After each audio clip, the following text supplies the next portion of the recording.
Hi, good evening. My name's Iain Mourer. I'm a mortgage advisor with BECU out of the Northgate and Lake City branch locations. And this evening, we are going to be talking about home buying in a highly competitive market. So I'm honored to have a partner of mine, Carrie Freeman, who is a real estate agent with John L. Scott. She is a BECU certified agent, and she will be jumping on in a few minutes to talk about the real estate side of things.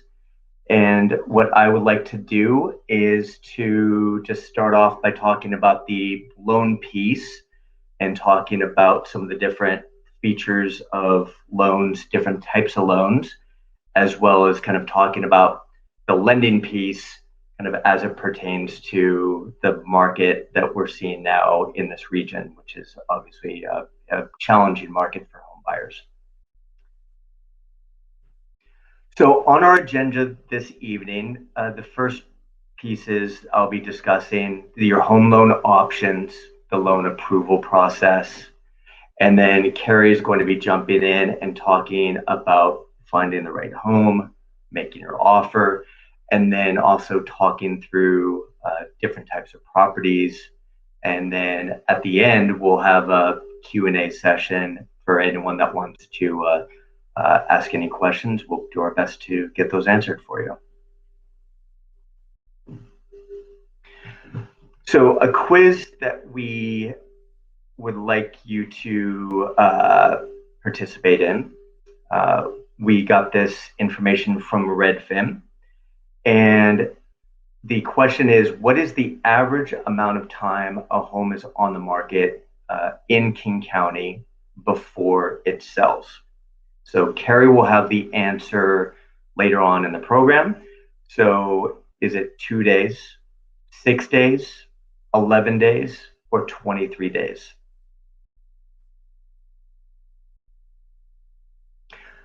What we'd like to do first is talk through home loan options. And so a lot of times when members, when we're talking about the home buying process, one of the key things is what type of loan might I qualify for? So the four most common loan programs out there are your jumbo loans, which are non-conforming, and I'll get to that in just a moment, FHA loans, conventional loans, and VA loans. The jumbo loan, just to give you an idea, so the difference between these four, jumbo loans are loans that are typically on or above $548,000. And so depending on the region, the area that you're looking at buying, the jumbo loan is a type of financing where the loan limit for conventional financing has been exceeded. And jumbo loans are normally also called portfolio loans. So in this case, BECU, we offer our jumbo financing at any loan amount from $548,000 all the way up to $2.5 million. And these loans help serve in communities and in areas where conventional loans might not be able to be offered. FHA loans, a federal housing authority loan, is basically a federally backed mortgage that offers buyers, prospective buyers, the flexibility of sometimes lower down payment amounts, as well as more lenient underwriting guidelines. And so oftentimes people that may have had some issues with credit in the past, or things like a bankruptcy or a foreclosure, or issues, like I said, with credit score, FHA might be a good option to go as an alternative to conventional loans. A lot of people think that FHA loans are a type of loan that have to be used as a first-time homebuyer, and that's not the case. So they're simply just an added government-backed loan that offers the flexibility to buy if some of the other loan options aren't available. Conventional loans are the most, I would say, the most common loan used. So conventional loans they're not backed by any government entity, but they are often supported by Fannie Mae and Freddie Mac, which are these quasi-governmental agencies. So in 2021, the conventional loan limit in the US is $548,250. Certain counties, and in Washington state, those would be Pierce, King, Snohomish County, they offer conventional loans that are called high balance loans. And those loan amounts go up to $776,000. And so the conventional loan is, again, a common option. And depending on where you're looking at buying and down payment amount, that very much would be a good option to have. And then finally, your VA loan, if you are a veteran, those loans are offered through the Department of Veterans Affairs. And the VA basically licenses lenders to offer these loans. So this is another loan type that BECU offers, but that's backed by the VA.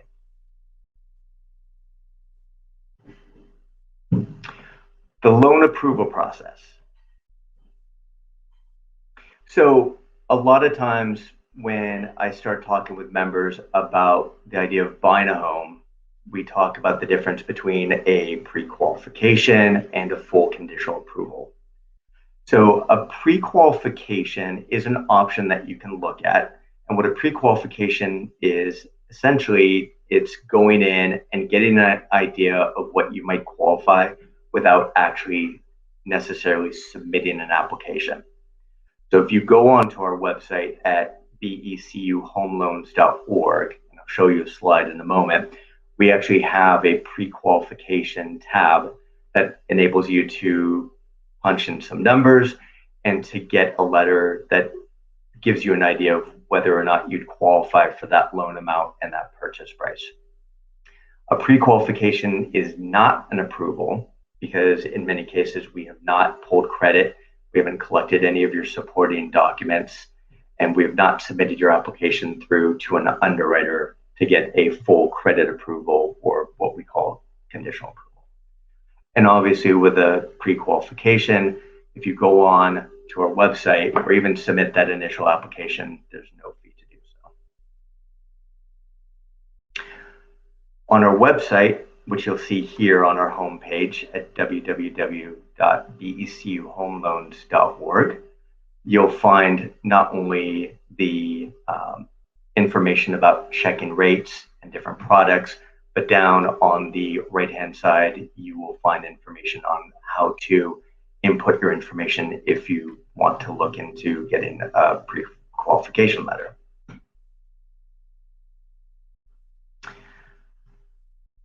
In this market, because this market is so competitive, one of the challenges if you are going the pre-qualification route is having an agent or having a seller that's willing to consider that letter, given that we haven't done much more than have you type in some basic information.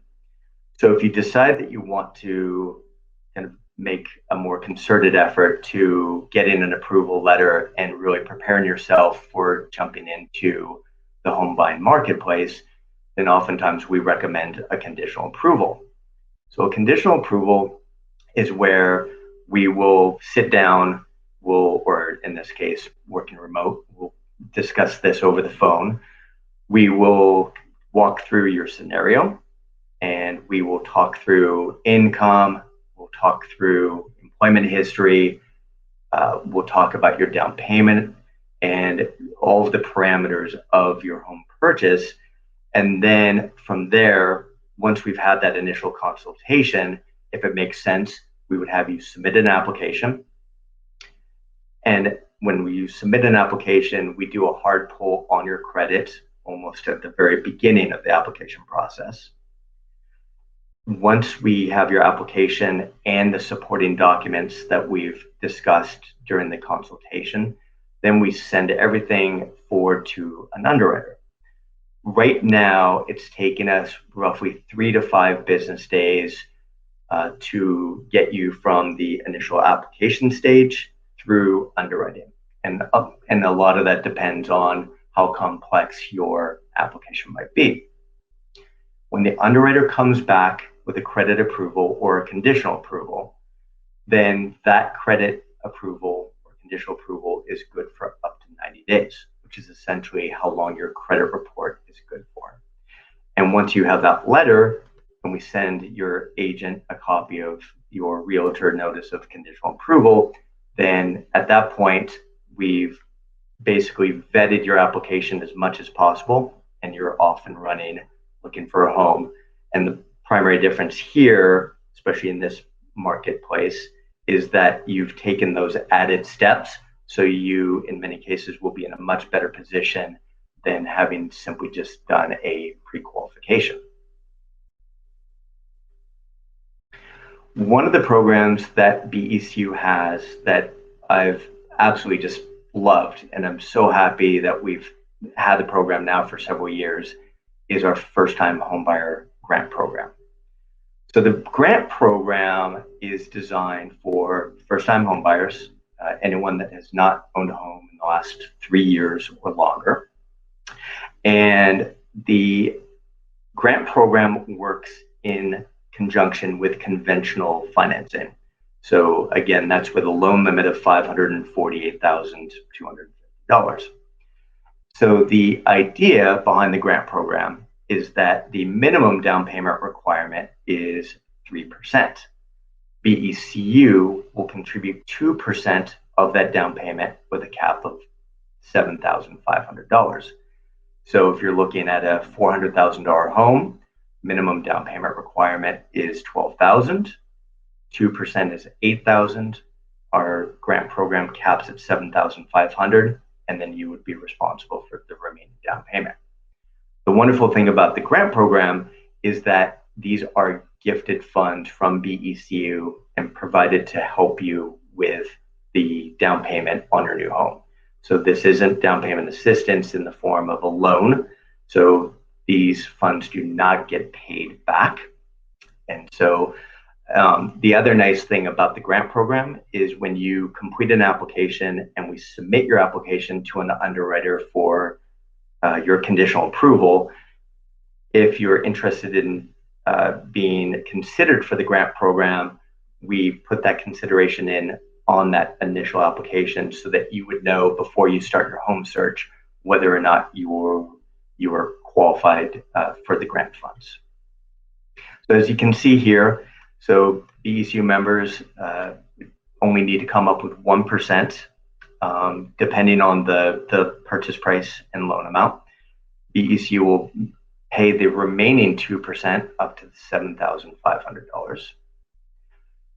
Here's some additional qualifications.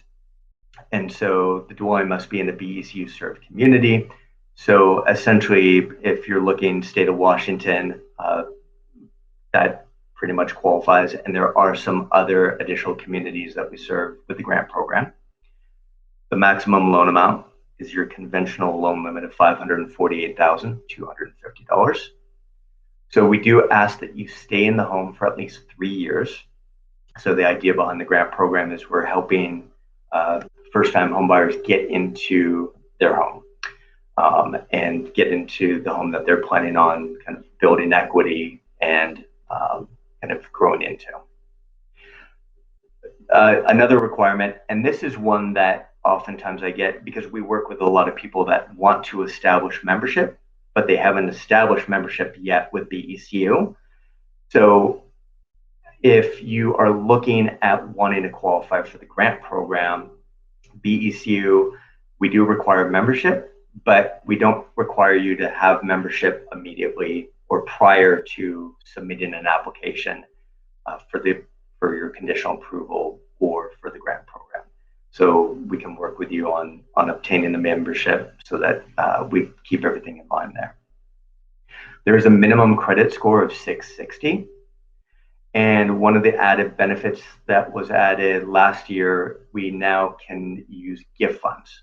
So if you have a family member or relative that is wanting to help contribute towards your home purchase, now we are able to use the gift funds as part of the down payment or closing costs as well.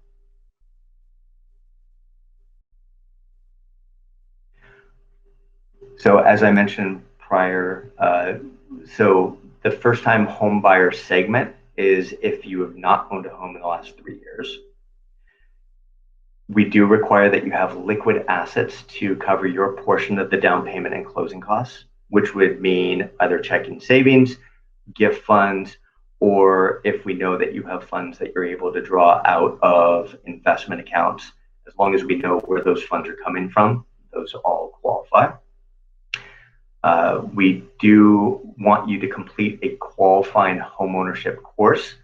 And for the homeownership course, we do have it's an online course offered by Fannie Mae. It's called the Framework Home Ready course. And so we provide you with the information on how to complete that. The grant program, the minimum down payment requirement is 3%. However, some members do have a bit more that they are able to put towards their down payment. So we do offer the ability for you to put 5% instead of 3% down. And of course, this is for your primary residence only. So no second homes or investment properties. And then in terms of preparing to apply, especially in this market and how competitive this market is, and I think Carrie will really speak to this as well, but we can't emphasize it enough, just having as many things in order when you are ready to proceed with an application and to move forward with your home buying process. So you'll see here a checklist of items that we'll want. Really, the biggest thing that I can say from a lending standpoint is if you are planning on buying, so for example, if you're planning on using money from checking and savings or investment accounts, we want to know where the money is at. And if it's scattered over a number of different accounts, let's maybe take a look and see about consolidating things prior to applying, just to, again, simplify the application. The cleaner and the more simple application that you submit to an underwriter, the less information that they have to go through.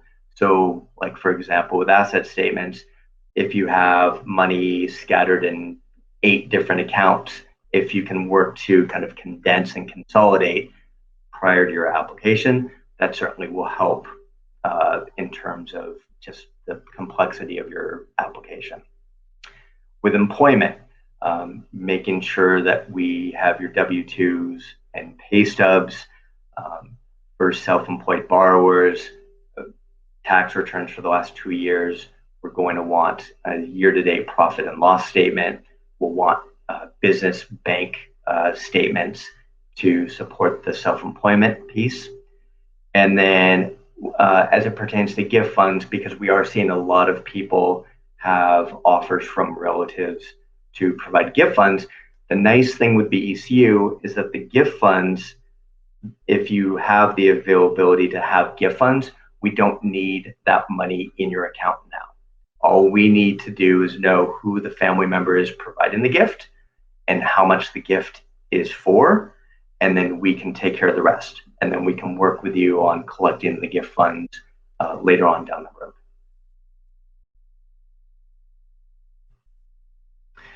And now I will turn it over to my esteemed colleague, Carrie Freeman, again, real estate broker with John L. Scott, and one of our BECU certified agents in our real estate services program. Carrie, take it away. Hi, thank you, Iain. So good to be here. Today, as you know, our breakout session is the home buying in a highly competitive market, and this is a very highly competitive market. When Iain started, we had a quiz for everybody, and hopefully everybody has their answers in, but I will let you know what the answer is. It is number 2, the average amount of time a home is on the market in King County before it sells is 6 days. That's actually really good segue to tell you why it's 6 days. That may not seem like a very long time, and it's not, but it's actually longer than usual because what happens when a house goes on the market, what typically happens is the seller and the listing agent set a time period for a offer review period. What that does is that allows everybody time to go in and see the house once or twice. Maybe there's an open house. If there's not an inspection already done on the home, hopefully it allows time for people to get pre-inspections done. We are seeing in this very highly competitive market, even though there are offer review dates, a seller does reserve the right to take an early offer. So this is why it is so important, as Iain just said, to have your conditional approval all locked up and ready to go, because we are just seeing the market move so fast right now that you have to be ready to go. And part of being ready to go is having that conditional approval. So BECU makes it really nice because they don't just give you a quick approval.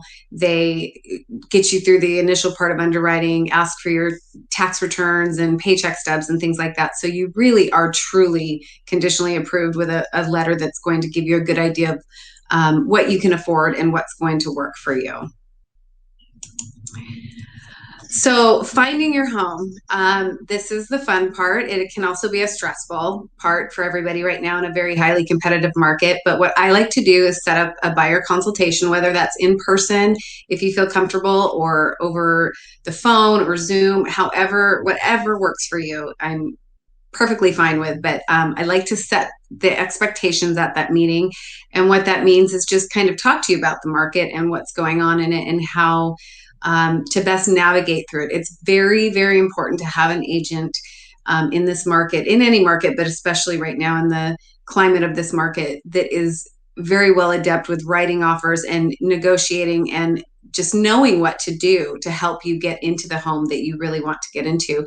And also coupled with that, working with a lender such as Iain at BECU that can really help push it over the finish line.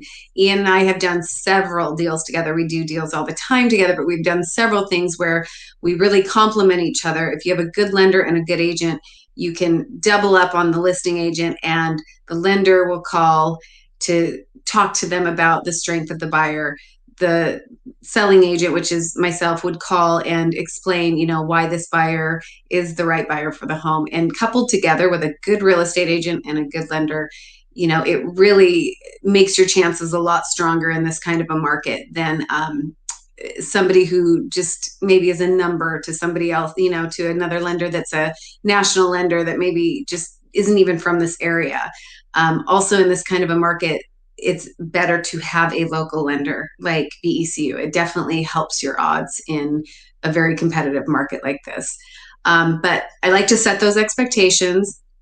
We kind of make a list of needs and wants, and then I talk to you about the contingencies of an offer, different things that need to go into an offer or not in an offer at this point. And then we start to look at homes. Usually 95% of people's home searches, we know, starts online, Redfin, Zillow, all those things. But what I like to do is set up an MLS search for you that is tailored for you specifically and what your needs and wants are and what you're looking for. And then we just go from there. We already did the quiz. Sorry, that was in there again, 6 days. Making an offer. This is the fun and stressful part for sure for people. Again, like I said, very important to have that conditional approval. It's imperative. Really, you can't even make an offer on anything without having an approval, but definitely have that locked and loaded and ready to go, and discuss it with your agent, what you feel comfortable with, what the parameters of your approval are, as far as, are you going conventional or FHA or VA like Iain talked about. Inspections and other contingencies, those are all things that are very important. Like I said, very highly competitive right now. We're really not able to make offers with inspections in them anymore at this point. So what's nice is a lot of sellers are providing pre-inspections for the buyers, which gives everybody kind of a level playing field, gives you a chance to look it over and decide if this is the home that you want to make an offer on. And if there isn't a pre-inspection, hopefully there's time to do a pre-inspection. I highly suggest always having an inspection done. It's just, trying to figure out the time to get it done. And again, in a highly competitive market like this, you got to move fast. Earnest money, I think Iain touched on that. It's, essentially a down payment showing your liquidity and showing your seriousness of the offer. It's not extra money. It will get applied towards your down payment at the end. But in this kind of a market, we're seeing very large down payments, earnest money. Sometimes people are releasing parts of it as non-refundable right as soon as we get into contract.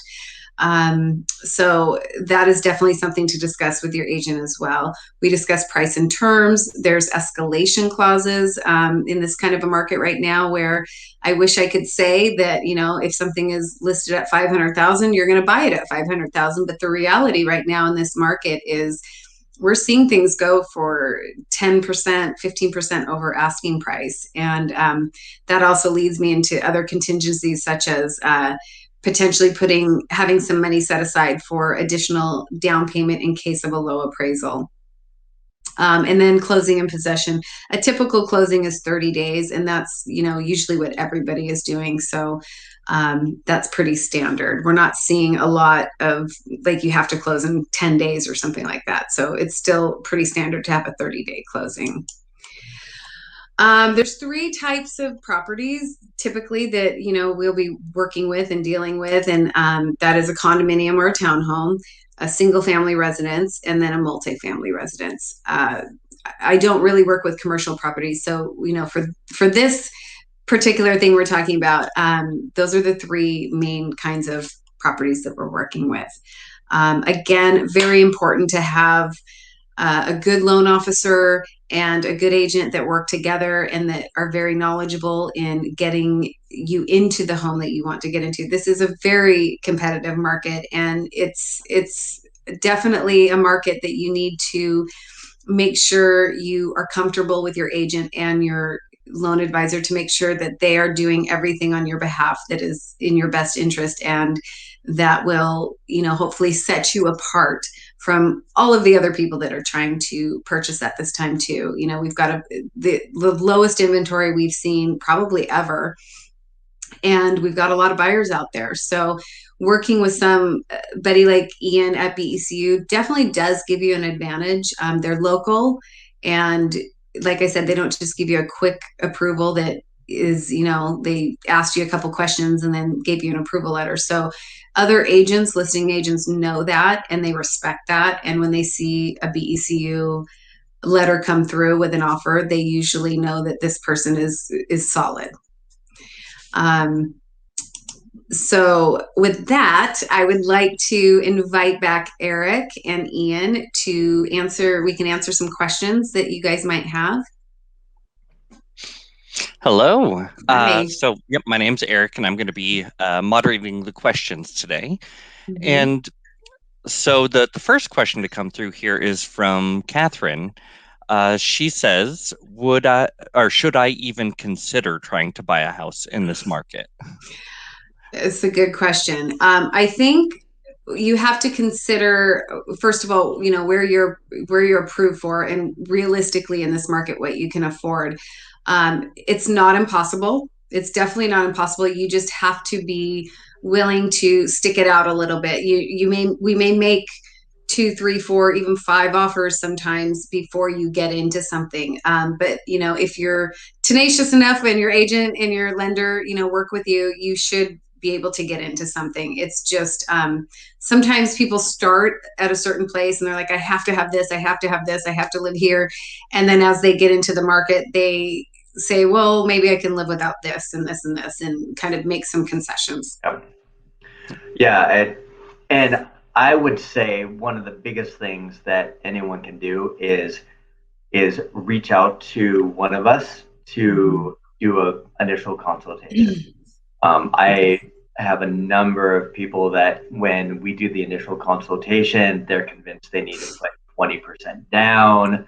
Right. They're convinced they need to do this or that or the other, or that they have to go FHA, or they're restricted in some way, shape, or form. And that initial consultation, the great thing is that we'll be able to really figure out what it is you're looking at doing, what your time frame is, and kind of walk through the numbers. And most often, by the time we get done with that initial consultation, the whole dynamic of the home purchase changes. And then that gives hopefully the members some really good ideas to go with. And in some cases, it might, be something where they want to hold off, a bit longer. But in some cases, they say, you know what, I think we're ready. And I've had people that said, I don't think we're going to be ready for another year and a half because this market's so crazy. And we've ended up getting them through with a conditional approval, and they've ended up purchasing a home. So again, that initial consultation, if we have that, then that's going to provide us with that kind of the baseline to work off of. Right. Sounds good. Looks like another question from Jay is, I've heard that it can be helpful to write a letter to the sellers. Is that helpful?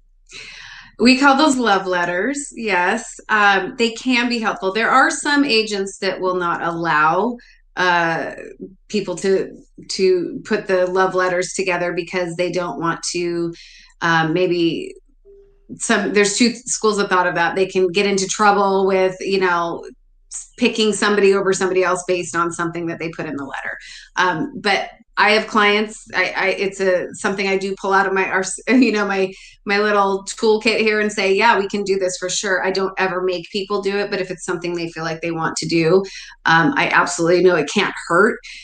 Typically, though, what it comes down to is the terms of the contract and how good the negotiation is. But it definitely can't hurt. And I can definitely say I have had some people that have gotten into contract and beat other people out based on that letter. So I do encourage it. All right. Thank you. And then we have another question that just came in from Mary. Looking to purchase next year. My FICO score is over 800. I have no debt, first-time homeowner. Would like to know if I can get a loan to build a fab cab. A fab cab. I'm not sure I've ever heard what a fab cab is. However, it sounds like in this particular case, you might be looking at acquiring land to then build something on said land. So BEC, we have land loans. We do offer land loans. And so if it's raw land that has not been developed or improved upon, meaning that if there's no water, sewer, utilities running on the property, then there's a 50% down payment requirement, and the minimum loan amount is $50,000. And there are, if the land has been improved upon, meaning all of those items are sitting and available on the property, then it is a 30% down payment requirement. And so depending on, again, what a fab cab is, we currently don't offer construction financing, so we can help out with the land loan component. But if it is something where you are looking at acquiring the land and building immediately your fab cab, then you probably would want to look at some lenders in the area that offer construction financing. Gotcha. And I also wasn't familiar with FabCab, so I just looked it up real quick, and it looks like it is a prefabricated, energy-efficient home. Yes. Oh, very good. Okay. So yeah, and in a case like that, you might also want to reach out to the manufacturer of the fab cabs too, and they might have some possible lenders that might have financing options. So land loans, yes. Construction at this time not available at BECU. Perfect. All right. Let's see. What do we have next here? Okay, it looks like there's another question here. What happens if you get a conditional approval but don't find a home within 90 days? Is it still okay, or do you have to get it reapproved? Yeah, when you submit an application and we pull credit for to complete the conditional approval process, your credit report's good for 90 days. And so the after the 90 days, a lot of it really depends on if you're still actively searching or if you've decided to kind of hold off. Oftentimes if 90 days have transpired and you haven't found a home yet, but if you're still actively looking, we often recommend that you go ahead and we help you essentially copy and paste a new application. We call it a rekey, where we do pull an updated credit report, which is good for another 90 days, collect updated documents from you. And it also gives us a good opportunity to talk through if there have been any changes in employment, assets. Are there any other parameters of your loan application that have changed? Because especially, in this region, we do work with a lot of people in IT where may have switched from, Amazon to Microsoft or, just job change, a lot of stuff happening. And so it's a great opportunity after the 90 days to kind of reassess and take a look at everything. But but going back to the question is if you're still actively looking, highly recommend it. Again, it doesn't require that much to get you through, and we submit your application back to the same underwriter.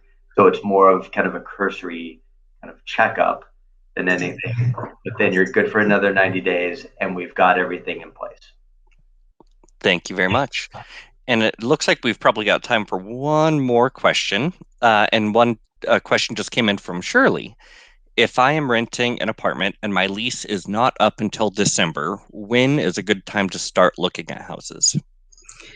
Well, it depends, but what most people do is they just start looking when they're ready. And I've had several people that are fine. They go to their leasing office and they find out what it would be to break a lease if they found something early. Because again, in this market, it's moving so fast, and it's not like you can just go, oh, I saw this house and I want to put an offer on it. And I know that I'll get it, in the next 30 days. Sometimes it can take a while. So I say, if you're ready to start looking, just start looking. And, a lot of times breaking the lease isn't as bad as what people think. It's not going to cost them as much as they think. And a lot of times people are, they're okay to have them leave because they know they can rent it right away. So also, maybe Iain can talk to this fact, but you also do have a little cushion period when you do close on a home. It's, you have about 30 days or so before you make your first mortgage payment. Okay.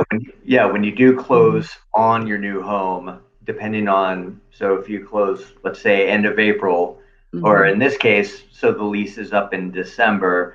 So if you closed on your new home in November, your first mortgage payment wouldn't be due until January 1. Right. And so it does offer, because when you make your mortgage payment, you are making your mortgage payment in arrears.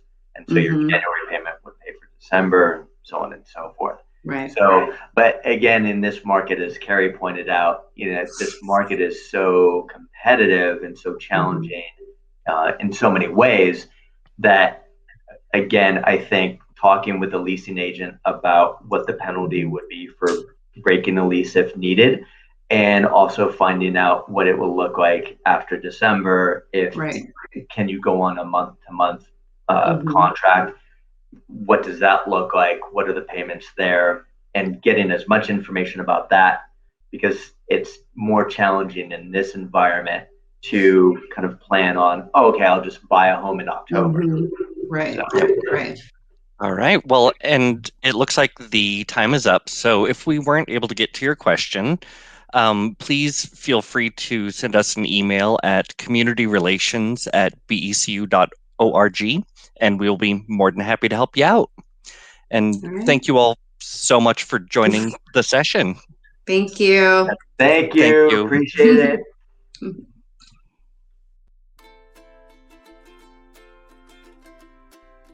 I'm a big fan of trying to get outdoors as much as possible. My fiance and I love to go mountain climbing and camping and hiking all over the Pacific Northwest, out to the Olympics, down to Mount St. Helens. We're actually going to be getting married on top of Mount Adams later on this year. I run a micro soccer league for 4 to 9-year-olds. We have about 200 kids signed up as part of our program, split into 27 teams, and just seeing all those kids out there on Saturday mornings playing soccer games just really brings a smile to my face. Started rock climbing, snowboarding. Next will be skiing. Just really being outdoors and spending time with the family and my granddaughter, my pride and joy. Listen to a lot of audiobooks.